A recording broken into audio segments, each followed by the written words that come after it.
सोनापुर एक सुंदर सा गांव था, जहां की सुबह आमतौर पर पक्षियों के चहचहाने से होती थी। उसी गांव के चौक पर माधव अपनी रेड़ी को जोर लगाकर धक्का दे रहा था, जिस पर केवल पत्ता गोभियों का ढेर लगा था। सूरज सिर पर था और माधव के चेहरे पर निराशा। गोभी ले लो, ताजी पत्ता गोभी ले लो। तभी एक काकी उसके पास आई और कहा, अरे माधव, कल भी तो गोभी ही लाया था। क्या तेरे खेत में इसके अलावा और कुछ नहीं उगता? घर में सब अब गोभी देखकर मुंह बनाने लगे हैं। क्या करूं काकी, खेत में फसल ही यही हुई है।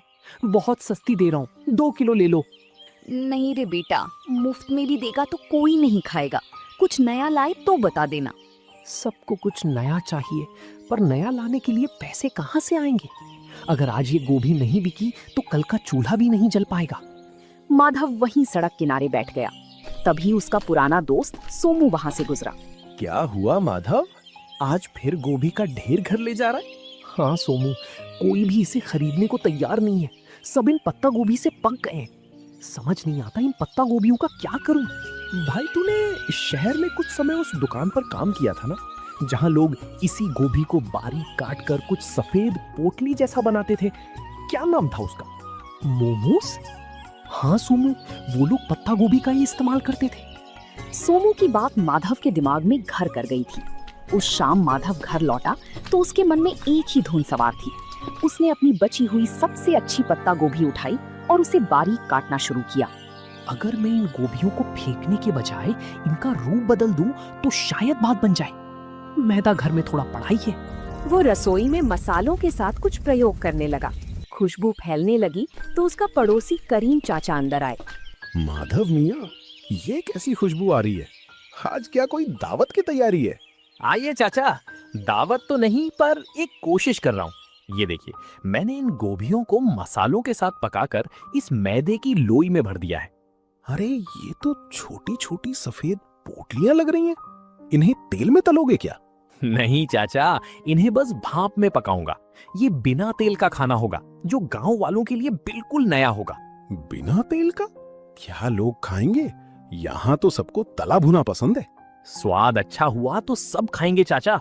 बस दुआ कीजिए कि ये भाप में ठीक से पक जाए। कल सुबह गांव के चौराहे पर मैं इसी का ठेला लगाऊंगा। हिम्मत तो बड़ी है तेरी। चल ये पक जाए तो एक मुझे भी चखाना। अगली सुबह सूरज की पहली किरण के साथ ही माधव गांव के चौराहे पर पहुंच गया था। उसने अपनी रेड़ी के एक तरफ कटी हुई पत्ता गोभी रखी थी और दूसरी तरफ पीतल के एक बड़े बर्तन से भाप निकल रही थी। गांव के लोग जो रोज माधव को गोभी बेचते देखते थे, आज रुक रुक कर उसे ताकने लगे। तभी गांव का हलवाई बनवारी उसके ठेले पर आया और कहने लगा, अरे माधव, आज तेरा ये पत्ता गोभी का ठेला बड़ा चमक रहा है। ये बड़े बर्तन में क्या उबाल रहा है भाई? सुबह सुबह चाय बना रहा है क्या? नहीं बनवारी भाई, ये चाय नहीं है, इसे मोमोस कहते हैं। शहर का बड़ा मशहूर नाश्ता है। आज पहली बार अपने गांव में लाया हूँ। मो क्या? नाम तो बड़ा अजीब है, पर खुशबू बड़ी सौंधी आ रही है। इसमें डाला क्या है? वही अपनी ताजी पत्ता गोभी है भाई, बस बनाने का अंदाज नया है। ये देखिए, साथ में ये लाल चटनी भी है। तभी गांव का एक बुजुर्ग उसके पास आया और उसने कहा, बेटा, ये दिखने में तो बड़ा कोमल लग रहा है। क्या ये बुजुर्गों के खाने लायक है? मेरे दांत अब सख्त चीजें नहीं चबा पाते। बाबा, ये तो मुंह में जाते ही घुल जाएगा। ये भाप में पका है, बिल्कुल रूई जैसा नरम। आप बस एक बार जरा सा चक्कर देखिए। बुजुर्ग ने एक छोटा सा टुकड़ा चखा। पूरा चौराहा शांत हो गया। सब बुजुर्ग के चेहरे के भाव देख रहे थे।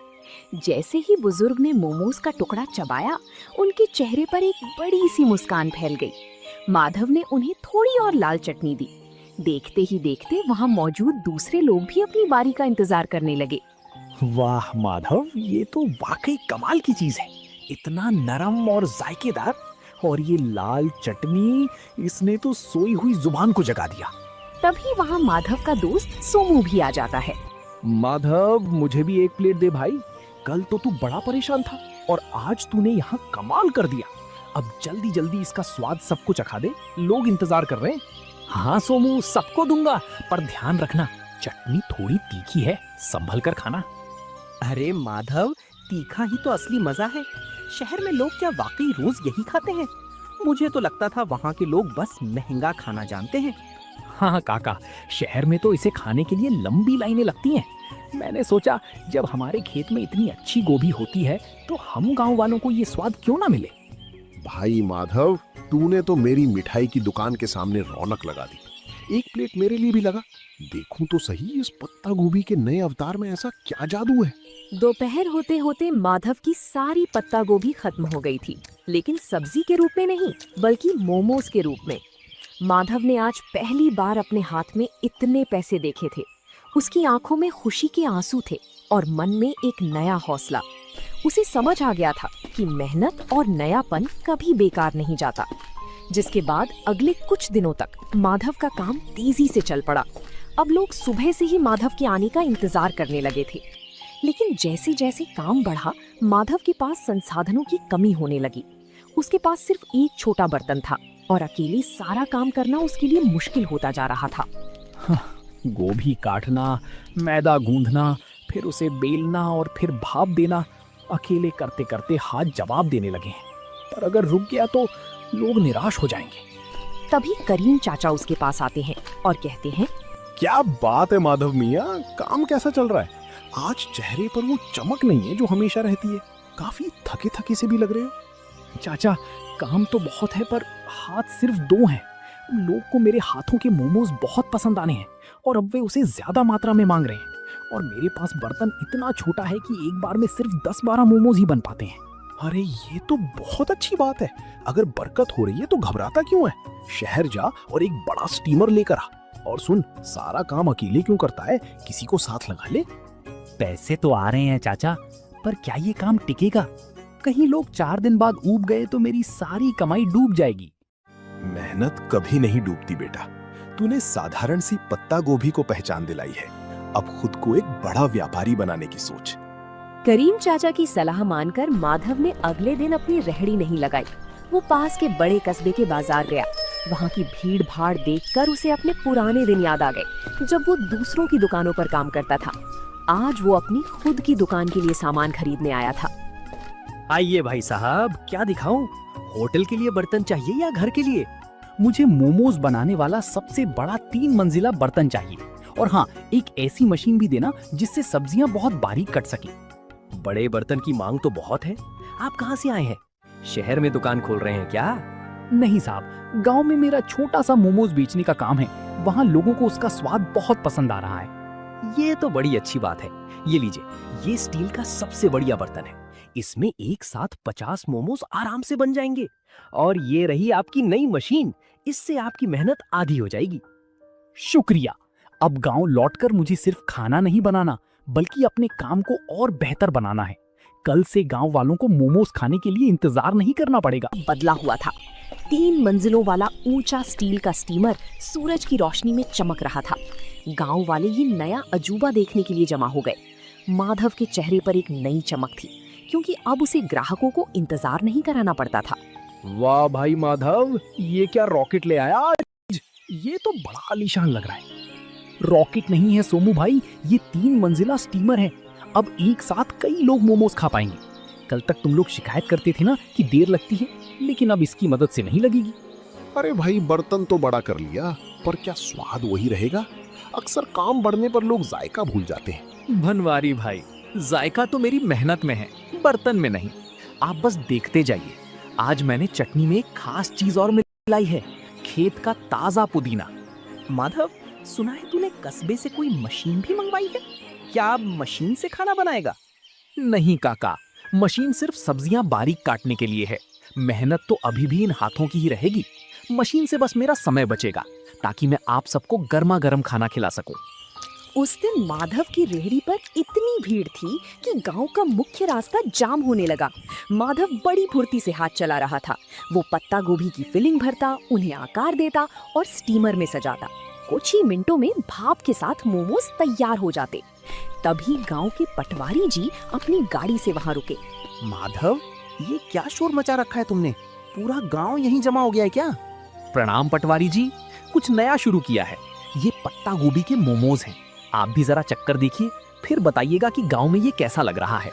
पटवारी जी ने जैसे ही एक निवाला खाया तो उन्होंने कहा, वाकई मैंने शहर में कई जगह के मोमोज खाए हैं, पर तुम्हारी ये पत्ता गोभी की फिलिंग और ये देसी पुदीने वाली चटनी, इसका कोई जवाब नहीं।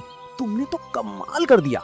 शुक्रिया साहब, बस सोच रहा था कि अपनी गोभी को फेंकने से अच्छा है उसे इस तरह लोगों तक पहुंचाया जाए। माधव, अगले हफ्ते तहसील के कुछ बड़े अधिकारी गांव आ रहे हैं। क्या तुम उनके लिए भी ऐसा कुछ इंतजाम कर सकते हो? मैं चाहता हूँ वो देखें कि हमारे गांव के युवक कितने मेहनती हैं। ये तो मेरे लिए सौभाग्य की बात होगी साहब। मैं उनके लिए सबसे बेहतरीन मोमोज तैयार रखूंगा। माधव के लिए ये सिर्फ एक ऑर्डर नहीं था, बल्कि उसके हुनर को मिलने वाली सरकारी पहचान की शुरुआत थी। उस रात माधव ने चैन की नींद ली, क्योंकि अब वो सिर्फ एक गरीब सब्जी वाला नहीं, बल्कि गांव का मोमोज मैन बन चुका था। पटवारी जी का वादा माधव के लिए एक बहुत बड़ी चुनौती और अवसर दोनों था। तहसील के अधिकारियों का आना कोई छोटी बात नहीं थी। माधव ने तय किया कि वो इस मौके को हाथ से जाने नहीं देगा। उसने अपने छोटे से रसोई घर को साफ किया और अपनी रेहड़ी को अच्छे से सजाया। माधव बेटा, कल का दिन बहुत बड़ा है। सुना है शहर से बड़े साहब लोग आ रहे हैं। क्या तूने सारी तैयारी कर ली? हाँ चाचा, मैंने आज सुबह ही खेत से सबसे ताजी और कोमल पत्ता गोभी तोड़ी है। मैं नहीं चाहता कि स्वाद में जरा भी कमी रहे, बस थोड़ा डर लग रहा है। डर कैसा? तूने तो पूरे गांव का दिल जीत लिया है। वो तो फिर भी बाहर के लोग हैं। बस अपनी सादगी और सफाई का ध्यान रखना। सोमू, तू कल मेरी मदद करेगा? मुझे प्लेटें लगाने और पानी पिलाने के लिए किसी भरोसेमंद इंसान की जरूरत होगी। तू चिंता क्यों करता है भाई? मैं सुबह ही पहुंच जाऊंगा। हम दिखा देंगे कि हमारे गांव का स्वाद किसी बड़े शहर के होटल से कम नहीं है। दोपहर का समय था। तहसील के अधिकारी अपनी गाड़ियों से गांव की चौपाल पर पहुंचे। पटवारी जी ने गर्व के साथ माधव की रेहड़ी की ओर इशारा किया। माधव के चेहरे पर एक विनम्र मुस्कान थी। उसने बड़ी ही सफाई से अधिकारियों के सामने गर्मा गर्म मोमोज परोसे। पटवारी जी, मैंने सुना था कि यहाँ का कोई युवक बहुत अच्छा काम कर रहा है।